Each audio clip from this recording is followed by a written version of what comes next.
तो night sky में एक नया कॉमेट आने वाला है।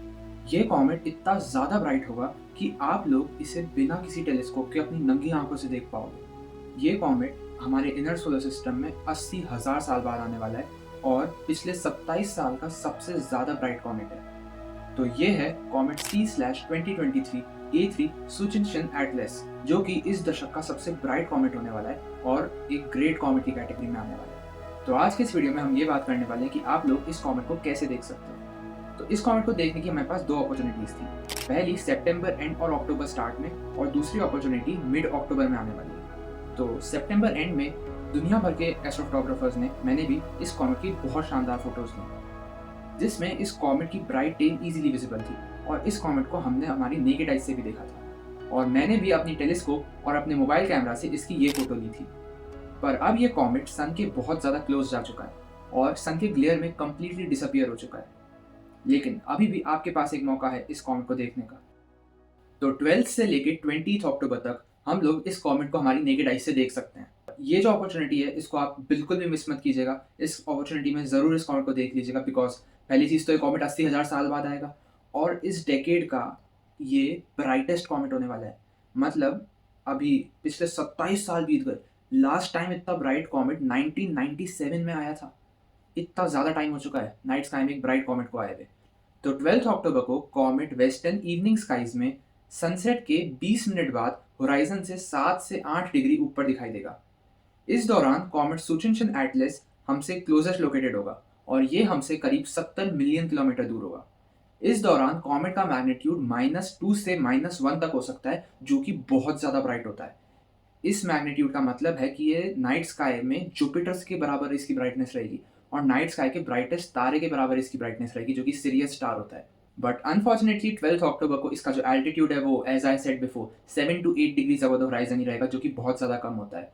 तो अगर आप इस कॉमेट को देखना चाहते हो तो आपको किसी हाई एल्टीट्यूड पे होना चाहिए, किसी बिल्डिंग वगैरह पे या फिर किसी पहाड़ पे, जिससे आप दूर तक देख सको और आपको जो होराइजन का व्यू है वो क्लियर रहे एकदम। मतलब आसपास कोई पेड़ ना हो या फिर डेंसली पॉपुलेटेड एरिया में कोई बिल्डिंग ना आ रही हो जो आपका वेस्टर्न होराइजन का जो पार्ट है वो ब्लॉक ना कर दे। तो होराइजन का पार्ट जो है वो एकदम क्लियर रहना चाहिए आपका, कोई क्लाउड्स भी नहीं होने चाहिए वहाँ पे। 13 अक्टूबर को कॉमेट का एल्टीट्यूड वेस्टर्न होराइजन लेवल में और ऊपर उठेगा और सनसेट के 20 मिनट बाद कॉमेट का altitude 12 degrees above the horizon हो जाएगा, जो कि वैसे तो कम है, लेकिन सितंबर में मैंने इसी एल्टीट्यूड पे कॉमेट को कैप्चर किया था और अपनी नंगी आंखों से भी देखा था। तो मतलब दिख जाएगा। 13 अक्टूबर, 14 और 15 अक्टूबर कॉमेट को देखने के बेस्ट डेज होने वाले हैं। इस दौरान कॉमेट की टेल ब्राइटेस्ट दिखाई देगी और कॉमेट की जो डस्ट टेल होती है, एक तो होती है डस्ट टेल, एक होती है आयरन टेल। 13 अक्टूबर को एक और टेल दिखाई देगी। कॉमेट उसकी एंटी टेल के साथ दिखाई देगा। अब एंटी टेल क्या होती है? एंटी टेल वैसे तो नेकेड आई से देखना बहुत मुश्किल है, आपको एक बाइनोकुलर्स की जरूरत पड़ेगी इसको देखने के लिए।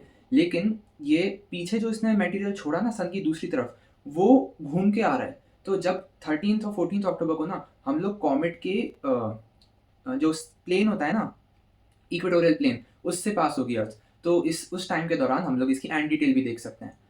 देन 14 को कॉमेट का एल्टीट्यूड बढ़कर 16 से 17 डिग्रीज अबव द होराइजन हो जाएगा, जो कि सफिशिएंट एल्टीट्यूड होता है, बहुत ज़्यादा होता है एल्टीट्यूड। आप लोग इजीली कॉमेट को उसकी टेल के साथ देख सकते हो। 13 एंड 14 अक्टूबर बेस्ट डेज होने वाले हैं जब आप कॉमेट को उसकी टेल के साथ देख सकते हो। 14 अक्टूबर आते आते कॉमेट का मैग्नीट्यूड +1 से लेके +1.5 तक हो सकता है, जो कि थोड़ा घट गया है लेकिन बहुत होता है।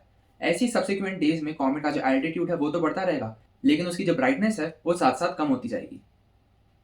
देन 15 एंड 16 अक्टूबर को इसका एल्टीट्यूड वेस्टर्न स्काईज में 20 से 23 डिग्री अबव द होराइजन रहेगा, but at the same time इसकी ब्राइटनेस कम हो जाएगी। जैसे जैसे इवनिंग स्काई में इसका एल्टीट्यूड बढ़ेगा, वैसे वैसे इसकी ब्राइटनेस कम होती जाएगी, बिकॉज ये सन एंड अर्थ दोनों से दूर जा रहा है अब। 17 अक्टूबर के वेस्टर्न स्काईज में कॉमेट का एल्टीट्यूड 25 से 30 डिग्रीज अबव द होराइजन रहेगा, बट इस दौरान ये काफ़ी डिम हो जाएगा और लाइट पॉल्यूटेड सिटीज़ में नहीं दिखाई देगा। एंड बाय द वे, एक चीज़ मैं बताना भूल गया, 15 अक्टूबर को कॉमेट 13P ओल्बर्स, जो कि जुलाई में कॉमेट आया था फिलहाल, जिसका मैग्नीट्यूड +10 है, उसके काफ़ी क्लोज से पास होगा। तो टेलीस्कोप यूजर्स और binoculars users dark sky location से दो कॉमेट को एक साथ देख सकते हैं। नेकेड आई से कॉमेट ओल्बर्स नहीं दिखेगा, लेकिन एटलस तो ऑफकोर्स दिखेगा। एंड 16 और 15 अक्टूबर दोनों को कॉमेट M5 ग्लोबुलर क्लस्टर के काफ़ी पास से गुजरेगा। तो ये भी एक अच्छी अपॉर्चुनिटी हो सकती है जब आप इसे बाइनोकुलर्स और टेलीस्कोप से देख सकते हो। मतलब दो काफ़ी इंटरेस्टिंग चीज़ें आप देख सकते हो इस दौरान कॉमेट के आसपास। 19th एंड 20th अक्टूबर आते आते कॉमेट का जो मैग्नीट्यूड है वो +3 तक पहुंच जाएगा, और कॉमेट जो है वो डार्क स्काई लोकेशन से ही विजिबल होगा या फिर सिटीज़ के बाहर से।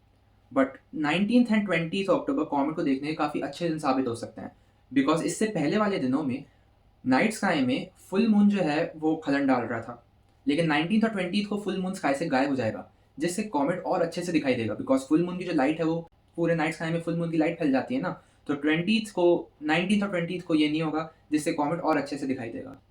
तो कॉमेट को देखने के जो बेस्ट डेज होने वाले हैं वो होने वाले हैं 13th October, 14th and 15th अक्टूबर। इस दौरान कॉमेट का एल्टीट्यूड जो है वो भी ऑप्टिमल रहेगा, और इसकी जो ब्राइटनेस है वो भी काफ़ी ज़्यादा रहेगी, और इस दौरान आप कॉमेट को उसकी टेल के साथ अपनी नेकेड आइज से भी देख सकते हो। बट मैं एक चीज़ सजेस्ट करना चाहूँगा कि अगर आप बहुत ज़्यादा लाइट पॉल्यूटेड सिटीज़ में रहते हो, जैसे दिल्ली हो गया या फिर बेंगलोर हो गया, वहाँ से आप प्लीज़ ये मत एक्सपेक्ट कीजिएगा कि आपको कॉमेट की टेल दिखाई देगी, क्योंकि कॉमेट की टेल जो होती है वो बहुत ज़्यादा डिम होती है। मतलब नेकेड आई से तो दिखेगी, लेकिन डिम होती है कंपैरेटिवली उसके कोर से। तो अगर आप टेल देखना चाहते हो तो मैं सजेस्ट करूँगा कि आप लोग सिटी से थोड़ा-सा भी अगर दूर जाओगे ना, थोड़े से भी अगर रूरल एरियाज़ में जाओगे, तो आप कॉमेट की टेल को ईज़िली देख पाओगे। मतलब मैं जयपुर सिटी में रहता हूँ और मैंने भी यहाँ से कॉमेट की टेल को देखा। मतलब वो नेकेड आई से बहुत ऑब्वियसली विज़िबल नहीं थी, लेकिन अगर मैं थोड़ा ध्यान से देखूँ ना, तो कॉमेट की टेल लिटरली दिख रही थी। तो मैं यही सजेस्ट करूँगा कि आप थोड़ी डार्क स्काई लोकेशन में अगर जाओ, तो कॉमेट को आप और भी ज़्यादा अच्छे से देख पाओगे। अब आप शायद समझ रहे होंगे कि क्यों साइंटिस्ट और हम लोग इसे once in a lifetime comet कह रहे हैं।